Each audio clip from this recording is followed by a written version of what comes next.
اعوذ باللہ من الشیطان الرجیم بسم اللہ الرحمن الرحیم۔ تمام واجب الاحترام السلام علیکم ورحمۃ اللہ۔ سورۃ البقرہ مبارکہ رکوع نمبر 38۔ سورۃ البقرہ مبارکہ کا رکوع نمبر 38 ہم تلاوت کریں گے اور انشاءاللہ عز و جل آج ہم ترجمہ و تفسیر کے ساتھ اس میں دیکھیں گے اللہ نے کیا کیا بیان فرمایا ہے۔ بسم اللہ الرحمن الرحیم۔ الذین ینفقون اموالہم باللیل والنہار سرا وعلانیۃ فلہم اجرہم عند ربہم ولا خوف علیہم ولا ھم یحزنون۔ الذین یأکلون الربا لا یقومون الا کما یقوم الذی یتخبطہ الشیطان من المس ذلک بانہم قالوا انما البیع مثل الربا واحل اللہ البیع وحرم الربا فمن جاءہ موعظۃ من ربہ فانتہى فلہ ما سلف وامرہ الی اللہ ومن عاد فاولئک اصحاب النار ھم فیہا خالدون۔ یمحق اللہ الربا ویربی الصدقات واللہ لا يحب كل كفار اثیم۔ الذین آمنوا وعملوا الصالحات واقاموا الصلاة وآتوا الزکاة لهم اجرهم عند ربهم ولا خوف علیہم ولا هم يحزنون۔ یا ایھا الذین آمنوا اتقوا اللہ وذروا ما بقی من الربا ان کنتم مؤمنین فإن لم تفعلوا فأذنوا بحرب من اللہ ورسولہ وإن تبتم فلکم رؤوس أموالکم لا تظلمون ولا تظلمون وإن كان ذو عسرة فنظرة إلى ميسرة وأن تصدقوا خير لكم إن كنتم تعلمون واتقوا يوما ترجعون فيه إلى الله ثم توفى كل نفس ما كسبت وهم لا يظلمون۔ صدق اللہ العظیم۔ شروع کرتی ہوں اللہ تعالیٰ کے نام سے جو مہربان ہے اور ہمیشہ رحم فرمانے والا ہے۔ الذین ینفقون، جو لوگ خرچ کیا کرتے ہیں، اموالہم اپنے مال، باللیل رات میں، والنہاری اور دن میں، سرن چھپ کر، علانیاتن اور اعلانیہ یعنی ظاہراً، جو لوگ اپنے مال خرچ کیا کرتے ہیں رات میں اور دن میں چھپ کر اور اعلانیہ، فلہم اجرہم عند ربہم، تو ان کے لیے ان کے رب کے پاس ان کا اجر ہے، ولا خوف علیہم ولا ھم یحزنون، اور نہ انہیں کچھ خوف ہے اور نہ وہ غمگین ہوں گے۔ الذین یاکلون الربا، جو لوگ سود کھایا کرتے ہیں، یاکلون کھایا کرتے ہیں، ربا سود کو کہتے ہیں، جو لوگ سود کھایا کرتے ہیں، لا یقومون، وہ نہیں کھڑے ہوں گے، لا نہیں یقومون کھڑے ہوں گے، الا مگر، کما جیسا کہ، یقوم کھڑا ہوتا ہے، الذی وہ جسے یتخبطہ الشیطان، شیطان نے پاگل بنا دیا ہو، خبتی بنا دیا ہو، من المسی، مس کر کے، چھو کر، یعنی کہ وہ لوگ جو سود کھایا کرتے ہیں وہ نہیں کھڑے ہوں گے مگر جس طرح کھڑا ہوتا ہے وہ جسے پاگل بنا دیا شیطان نے چھو کر۔ ذالک بانہم قالوا، یہ حالت اس لیے ہوگی کہ قالوا وہ کہا کرتے تھے، انما البیع مثل الربا، کہ یہ جو بھی یعنی تجارت ہے، یہ جو خرید و فروخت ہے، یہ بھی سود کی مانند ہے، سود کے جیسی ہے۔ وَأَحَلَّ اللَّهُ الْبَيْعَ وَحَرَّمَ الرِّبَا، اور اللہ تعالیٰ نے تجارت کو حلال فرمایا ہے، تجارت یعنی جو خرید و فروخت ہے اس کو اللہ تعالیٰ نے حلال فرمایا ہے، وَحَرَّمَ الرِّبَا، اور جو سود ہے اس کو حرام قرار دیا ہے۔ فَمَنْ جَاءَهُ مَوْعِظَةٌ مِّن رَّبِّهِ، بس جس کے پاس کوئی نصیحت آئی، موعظہ نصیحت آئی، من ربہ اپنے رب کی طرف سے، فانتہا فلہ ما سلف، تو وہ سود سے رک گیا، فانتہا تو وہ رک گیا، یہ جائز ہے، فلہ ما سلف اس کے لیے جو گزر چکا، وامرہ الی اللہ اور اس کا معاملہ اللہ کے سپرد ہے، ومن عادا اور جو شخص پھر سود کھانے لگے، جو شخص جو کوئی یعنی کہ وہ سود کھانے لگے، آدھا وہ آدھا کرتا رہے، اس کو بار بار دہراتا رہے، یعنی کہ وہ سود کھانا نہیں چھوڑے بلکہ وہ سود کھانے لگے، تو فاولئک، تو یہی وہ لوگ ہیں، اصحاب النار، جو آگ کے ساتھی ہیں، جو دوزخی ہیں، جہنمی ہیں، ہم فیہا خالدون، اور اس میں ہمیشہ رہیں گے۔ استغفر اللہ۔ یمحق اللہ الربا، اللہ تعالیٰ سود کو مٹاتا ہے، یمحق مٹاتا ہے، ویربی الصدقات اور صدقات کو بڑھاتا ہے، زیادہ کرتا ہے، واللہ لا یحب، اور اللہ لا یحب نہیں پسند فرماتا، نہیں دوست رکھتا، نہیں محبت کرتا، کل کفار اثیم، ہر ناشکر گناہ گار کو، دوست نہیں رکھتا۔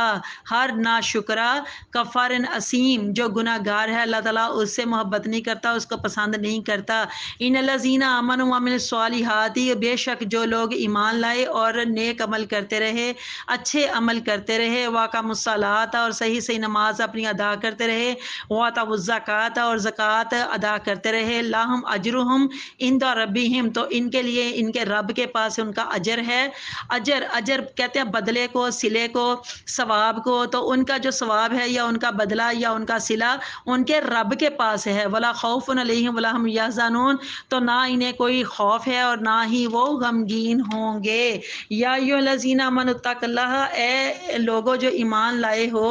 اللہ سے ڈرو، واذروا ما بقی من الربا، اور چھوڑ دو باقیہ جو باقی رہ گیا ہے، من الربا سود سے، جو سود سے باقی رہ گیا اس کو چھوڑ دو، ان کنتم مومنین اگر تم ایمان والے ہو، فإن لم تفعلوا اگر تم نے ایسا نہ کیا تو فاذنوا بحرب من اللہ ورسولہ، تو اللہ اور اس کے رسول کی طرف سے اعلان جنگ سن لو۔ وَإِن تُبْتُوا اور اگر تم توبہ کر لو، تم توبہ کر لو، فَلَكُمْ رُءُوسُ أَمْوَالِكُمْ تو تمہیں تمہارے اصل مال مل جائیں گے، لا تظلمون نہ تم ظلم کیا کرو، ولا تظلمون اور نہ تم پر ظلم کیا جائے۔ وَإِن كَانَ ذُو عُسْرَةٍ اور اللہ فرماتا ہے اور ان اگر کانا ہو ذو عسراتن کوئی تنگ دست، اسرا تنگ دستی کو کہتے ہیں، غربت کو کہتے ہیں۔ اللہ کہتا ہے اگر تمہارا کوئی مومن بہن بھائی اگر وہ تنگ دست ہو تو اس کو قرضہ دے دو، فناظراتن اور اللہ فرماتا ہے اس کو مہلت دے دو، الی میسراتن اس کے خوشحال ہونے تک، وان تصدقوا اور اگر تم اس کو صدقہ کر دو، اس کو یہ بخش دو جو تم نے اس کو دیا ہے، تو خیر لکم یہ تمہارے لیے بہتر ہے، ان کنتم تعلمون اگر تم جانتے ہو۔ واتقوا یومن تو اس دن سے ڈرتے رہو، یومن اس دن سے، واتقوا اللہ کہتے ہیں اس دن سے ڈرتے رہو، ترجعون جب تم لوٹائے جاؤ گے، فیہ جس میں اللہ اللہ کی طرف، جس میں تم اللہ کی طرف لوٹائے جاؤ گے، ثم توفی کل نفس ما کسبت ثم پھر توفی پورا پورا دیا جائے گا، کلو تمام کو، ہر نفس کو، ہر جان کو، ہر کسی کو، ماں کا سبق جو اس نے کمایا ہے، ہر نفس کو، ہر جان کو اس کا پورا پورا دیا جائے گا، یعنی پورا پورا بدلہ دیا جائے گا، اس کا پورا پورا ثواب دیا جائے گا، پورا پورا اس کا اجر دیا جائے گا، پورا پورا اس کا صلہ دیا جائے گا، ماں کا سبق جو اس نے کمایا ہے، وَهُمْ لَا يُظْلَمُونَ اور ان پر زیادتی نہیں کی جائے گی۔ صدق اللہ العظیم۔ تمام واجب الاحترام آج رکوع نمبر 38 پارہ نمبر 30 سورۃ البقرہ مبارکہ، اس کے اندر ایک نیا مضمون شروع ہو رہا ہے جو بہت ہی سخت الفاظ کے ساتھ اللہ تعالیٰ نے یہاں پر بیان فرمایا ہے، اور اس کے ساتھ حرام اور حلال کا جو معاملہ اللہ تعالیٰ نے جوڑ دیا ہے وہ ہم سب کے لیے، کل مومنین اور مومنات کے لیے، مسلمین مسلمات کے لیے یہ سمجھنا بہت ضروری ہے، اور اللہ ہم سب کو اس کے اوپر عمل کرنے کی بھی توفیق عطا فرمائے۔ سورۃ البقرہ مبارکہ کا یہ جو رکوع نمبر 38 کی آیت نمبر 274 274، اس میں اللہ تعالیٰ فرما رہے ہیں کہ جو کوئی اپنے مال اللہ کی راہ میں صرف اللہ کی رضا میں خفیہ طریقے سے، سرن خفیہ یعنی کہ چھپ کے یا علانیہ ظاہری طور پر خرچ کرتے ہیں دکھا کے، تو اللہ کہتے ہیں اس کا بدلہ، اس کا اجر اللہ کے پاس ہے۔ صرف یہ عمل دکھاوی اور ریاکاری سے پاک ہو تو چاہے تم مال جس طرح سے بھی اپنا خرچ کرو تو پھر اللہ تعالیٰ نے اس کے مطابق ہی اس کا بدلہ تمہیں دینا ہے۔ آیت نمبر 275 ہے 275، اس میں اللہ تعالیٰ ایک نئی بات فرما رہے ہیں کہ جو لوگ سود کھایا کرتے ہیں، ربا سود کے لیے بولا گیا ہے جس کو اللہ تعالیٰ نے حرام قرار دیا ہے، ربا سود اس کو اللہ تعالیٰ نے حرام قرار دیا ہے۔ عرب کی لغت میں ربا کا معنی زیادتی ہے، اصطلاح میں اس مقررہ زیادتی کو ربا کہا جاتا تھا جو کسی رقم کی ادائیگی میں دیر کرنے پر ادا کی جاتی تھی، اور اس کی جو مروجہ شکلیں یہ تھی کہ کسی نے کوئی چیز خریدی، قیمت اگر وہ نقد ادا نہ کر سکتا تو ایک میعاد مقرر کی جاتی، اگر وہ اس میعاد پر بھی قیمت ادا نہ کر سکتا تو میعاد بھی لمبی کر دی جاتی اور قیمت میں بھی اضافہ کر دیا جاتا۔ مثال کے طور پر کسی نے 100 روپیہ قرض لیا اور یہ طے پایا کہ میں فلاں مدت میں تمہیں واپس کر دوں گا، اگر فلاں مدت میں اس مقررہ میعاد تک وہ واپس نہیں کر پایا تو اس کو پھر مزید اس کو مہلت دے دی جاتی۔ اگر وہ مہلت مزید اور بڑھ گئی تو پھر اس کے اوپر ایک رقم مقرر کر دی کہ اتنا وقت گزرنے کے بعد اب تم اس 100 روپے کے اوپر 10 روپیہ زائد ادا کیا کرو گے، اور وہ مقررہ میعاد تک رقم کو واپس نہ لوٹایا جاتا تو یہ جو اصل رقم پر جو بڑھوتی وہ کیا کرتے تھے تو اس کے لینے کو اللہ تعالیٰ نے اس سود قرار دیا ہے کہ یہ جو تم رقم کے اوپر بڑھا کر جو پیسہ لیتے ہو یہ سود ہے، جو ایک مقررہ میعاد تک وہ واپس نہیں کر پاتا تھا پھر اس کے اوپر ایک رقم لگا دی جاتی تھی اور اس وقت تک جب تک وہ ساری رقم واپس نہ کر دیتا اسے وہ رقم بڑھا کر اوپر لی جاتی تھی۔ قرآن مجید نے ہر ربا کو حرام قرار دیا ہے، آپ کہیں پر بھی کاروباری سود لینے کی اجازت نہیں دکھا سکتے۔ پورے دین اسلام آپ پڑھ کے دیکھ لیں، پورے دین اسلام کو آپ ٹٹول کے دیکھ لیں، کہیں پر بھی آپ کو اس کی اجازت نہیں ملے گی، کہیں پر بھی۔ اللہ تعالیٰ ہمیں سودی کاروبار سے محفوظ رکھے، آمین اللہم آمین۔ اسی آیت میں 275 میں سود خور لوگوں کی بھی اللہ تعالیٰ نے کیفیت بیان کی ہے کہ جیسے وہ جو پاگل آدمی ہوتا ہے عجیب و غریب قسم کی حرکتیں کرتے ہیں اور دوسرے لوگ پھر اس کی اس حالت سے لطف اندوز ہو رہے ہوتے ہیں، محظوظ ہو رہے ہوتے ہیں، دیکھ دیکھ کر ہنس بھی رہے ہوتے ہیں اس پاگلوں کی جیسی وہ جو حرکتیں کر رہے ہوتے ہیں۔ یہ اس لیے ہوتا ہے کہ ان سود کھانے والے لوگوں نے حلال کو بھی حرام کر کے کھایا ہوتا ہے، حلال چیزوں کو بھی حرام کر کے کھایا ہوتا ہے۔ اور اس وقت کے لوگ جو اہل عرب، جس وقت یہ قرآن مجید کے نزول کی یعنی کہ بات ہو رہی ہے 1450 سال پہلے کی، کہ اس وقت جو اہل عرب تھے وہ لوگ تجارت اور سود کو ایک ہی بات سمجھا کرتے تھے، لیکن اللہ تعالیٰ نے صاف صاف فرما دیا کہ دونوں میں بڑا فرق ہے، دونوں میں بڑا فرق ہے۔ یہ نہیں ہے کہ یہ جو بھی ہے یعنی تجارت، اللہ تعالیٰ نے اس کے فوائد کی وجہ سے اس کو حلال کر دیا ہے، اور جو سود ہے اس کے نقصانات کی وجہ سے اسے حرام قرار دیا ہے۔ اور سود کی حرمت پر حضرت امام غزالی رحمۃ اللہ علیہ انہوں نے بہت تفصیل کے ساتھ روشنی ڈالی ہے۔ آپ سب سے گزارش ہے کہ احیاء جو کتاب ہے حضرت امام غزالی کی احیاء العلوم، اس کو آپ ایک دفعہ اسٹڈی ضرور کریں۔